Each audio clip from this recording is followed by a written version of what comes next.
тартышты балдар. Уламыштарды кошуп тартышты.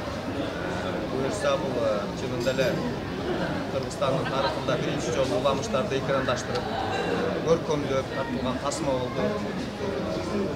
Бул тасмада негизги максаты ушул бүгүнкү күндө биз девиз катары айтып атабыз Кыргызстан.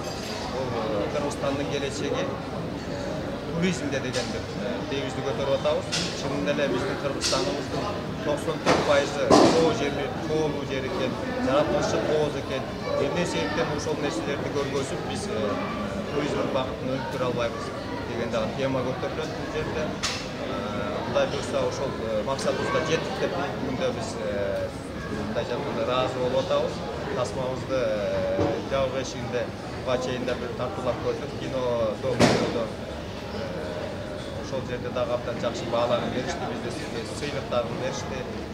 Кино тармагындагы биздин агаларыбыз, сиздер дагы бүгүнкү областар Кыргызстанда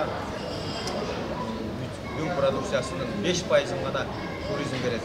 Биз бүгүндө толук ушул нерсеге ишенишибиз керек. Бүң продукциянын 50% туризм тармагы берсе болот. Ошого толук мүмкүнчүлүктөр бар бизде. Ошол тарапка биз бүгүнкү күндө салымыбызды кичинекей болсо да коштук деп ойлойбуз. Бул тасманы Кыргызстанда эле эмес, башка мамлекеттерде көрсөткөнгө аракетибизди жасайбыз. Ошол эле кезде ушул бүгүнкү күндө ушул сиздер менен маектешип аткан пресса кызматчылыктарына да терең ыраазычылыгыбызды билдиребиз. Дайыма ушундай Кыргызстаныбызда кино тармагы да өнүксө, жакында биз россиялык кино ишмерлери менен дагы жаңы тасма тартканбыз. Алдында көрсө көрөсүздөр, Сулайман Тоо деген тасма. Ошол тасманы продюсерлер, россиялык продюсерлерге мага бир мындай оюн билгизип, кулагыма шыбырап айтышат. Бул Кыргызстан кинонун меккеси болот. Мен толугу менен ушул кинону өзүм каржыладым.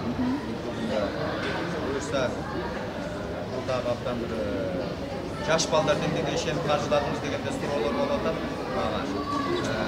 Ана дейм мындайча айтканда, тоокелчилик кылбасаң эч качан биз алдыга чыга албайбыз. Ошон үчүн бүгүнкү күндө ушундай тоокел кылган чоң проекттерди жасашыбыз керек Кыргызстандын масштабында. Кино тармагында да ушундай тоокелчилик кылышыбыз керек. Эмне себептен биз Голливудтан кем калабыз, эмне себептен Болливудтан кем калабыз? Бүгүнкү күндө кино тармагында ушундай жакшынакай биздин актриса, актерлорубуз, ушундай бир маданият ишмерлери эмгектенип атат. Ошолорго мындайча айтканда дем берип, колдоо көрсөтүп, биздин ишмерлер дагы ушул тарапка бир көңүлүн бурса, мына кино тармагында кинотеатрлар толук элибиз барып убактысын бөлүп, мындайча айтканда, ошол жерде жакшынакай тасмалар тартылып, элибиз ошол жерде маданияты жагынан дагы жогорку жакшы нерселерге тарбияланып дегенде мааниде дагы жакшы бир эс алып кетсе, ошондо бир жакшы нерселер жаралат деген.